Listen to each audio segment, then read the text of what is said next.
Goeiedag en baie welkom hier in die Kragdag Ateljee. Ek is Annemarie Bremner en ons kuier lekker saam met die mense wat die ruggraat van die sukses van Kragdag is en dit is die uitstallers. Ons gesels dan eerstens met professor Danny Nel. Hy is die registrateur van die Afrikaanse Protestantse Akademie. Professor, die naam Afrikaanse Protestantse Akademie ken ek daarom nou al van baie jare terug.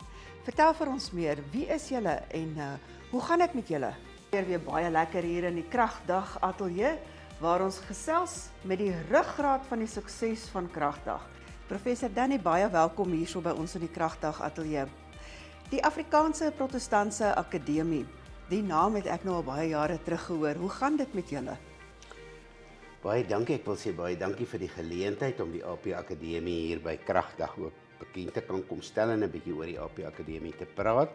Dit gaan goed by die AP Akademie. Ons het maar ons uitdagings ook, maar ons is dankbaar dat ons kan sê, jy weet, dink ons is vanjaar al oor die 35, 36 jaar in die bedryf van hoër onderwys en ons is 'n Afrikaanse instelling wat vir ons kosbarehede is op 'n bepaalde grondslag en ons leef en beleef die goed uit in hoër onderwys. So dit gaan by ons goed.